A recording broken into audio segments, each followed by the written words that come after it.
Hi and welcome to கனவு பெட்டகம் channel. இன்றைக்கி நாம் முந்திரி கேக் ஆர் பர்ஃபி எப்படி செய்யலான்னு பார்க்கலாம்.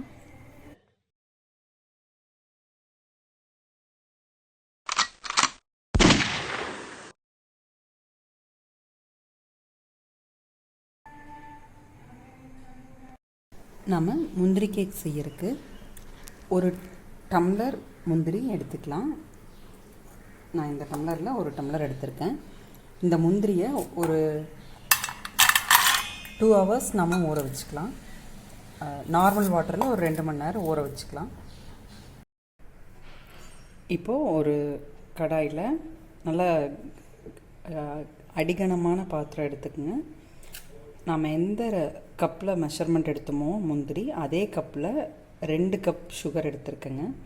நீங்கள் கொஞ்சம் சுகர் கம்மியான தேவை அப்படின்னா நீங்கள் ஒரு 1.5 கப் எடுத்துக்கலாம். நான் ஒரு 2 கப் எடுத்திருக்கேன். ஏன்னா முந்திரிக்கு கொஞ்சம் ஜாஸ்தி சுகர் தேவைப்படும். இது அடுப்பில் வைக்கிறதுக்கு முன்னாடி இது மாதிரி ஒரு பிளேட்டில் நெய் தடவிக்குங்க. ஒரு பாதி அளவு வரும் ஒரு கப்புக்கு, அதனால நான் பாதி நெய் தேய்ச்சி வச்சுருக்கேன். இந்த ஒரு கப் முந்திரிக்கு ஒரு 150 to 200 கிராம் நெய் தேவைப்படும். 2 hours ஊறின முந்திரியை நான் மிக்ஸி ஜாருக்கு மாற்றிருக்கேங்க. இது கூட நாம் கொஞ்சம் பால் ஆட் பண்ணி நல்லா அரைச்சி எடுத்துகிட்டு வந்துக்கலாம் நைஸாக.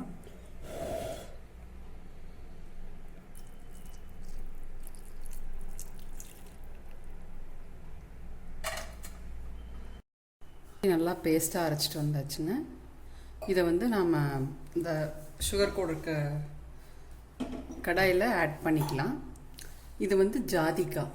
இந்த முந்திரி கேக் இந்த ஜாதிக்காய் செதறி ரெடி பண்ணி வச்சிட்டோம்னா ஃபைனலாக ஆட் பண்ணுறதுக்கு இது கரெக்டாக இருக்கும்.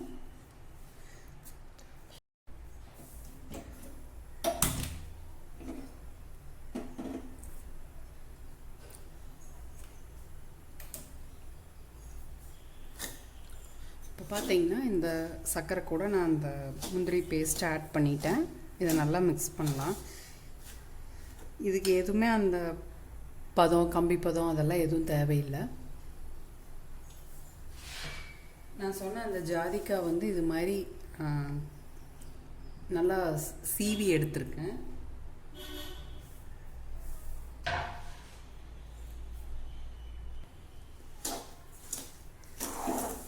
இது முந்திரி கேக்கு.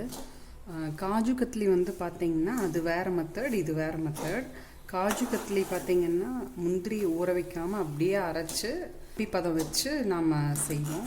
இது பதம்லாம் இல்லாமல் முந்திரியை ஊற வச்சு அரைச்சி செய்கிறது.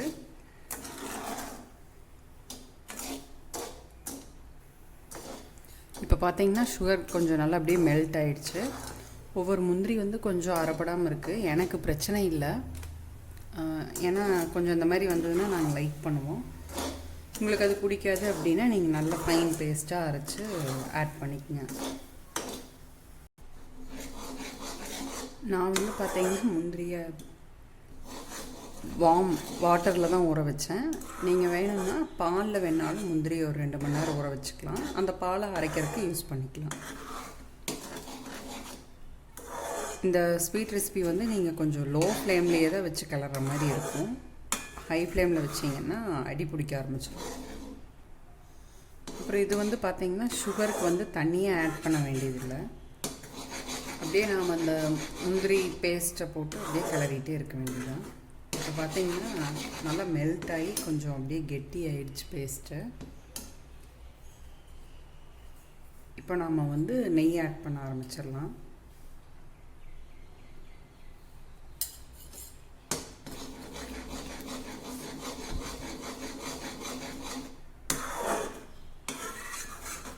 நீங்கள் நெய்யை ஆட் பண்ண முந்திரி அப்படியே இழுத்துகிட்டே இருக்கும்.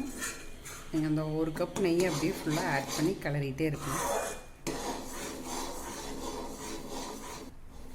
இப்போ நான் ஃபஸ்ட்டு ஊற்றின நெய் அப்படியே இழுத்துருச்சு. இப்போ நான் மறுபடியும் செகண்ட் டைம் ஊற்றுறேன்.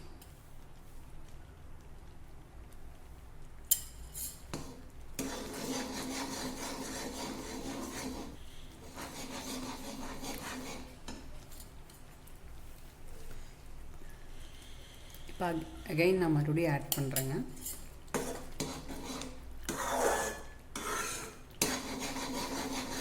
இப்போ வந்து பார்த்திங்கன்னா கொஞ்சம் ஒட்டாமல் வருது. மேக்ஸிமம் எல்லாமே ஆட் பண்ணியாச்சு.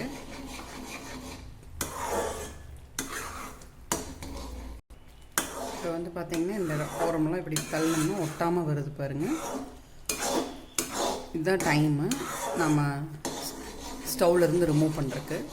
நான் ஒரு 1 செகண்ட் நல்லா கலக்கிட்டு அந்த துருவி வச்ச ஜாதிக்காயை ஆட் பண்ண போகிறேன்.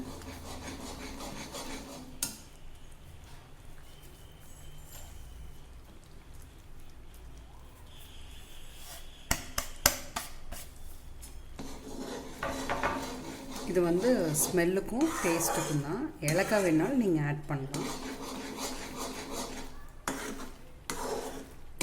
இப்போ நாம் ட்ரேயில் மாற்றிடலாம். ட்ரேயில் ட்ரான்ஸ்ஃபர் பண்ணி ஆற விட்டு நம்ம பீஸ் போட்டுக்கலாம். இப்போ வந்து பார்த்திங்கன்னா உங்களுக்கே தெரியும், இந்த பபிள்ஸ் எல்லாம் ஓரத்தில் எப்படி வருது பாருங்கள். இதுதான் நல்ல பதம். இப்போ நம்ம ரிமூவ் பண்ணிடலாம்.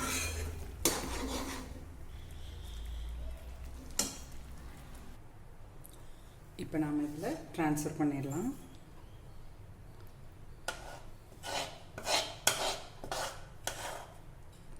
இதை நல்லா நம்ம ஒரு 1.5 மணி நேரம் 1.5 hours ஆற விட்டு அப்புறமா நம்ம பீஸ் போட்டுடலாம். இப்போ வந்து ஒரு 2 மணி நேரம் ஆனதுக்கப்புறம் நான் பீஸ் போட்டேங்க. அவ்வளோதாங்க, முந்திரி கேக் ரெடி. நல்ல டேஸ்ட்டாக இருந்தது.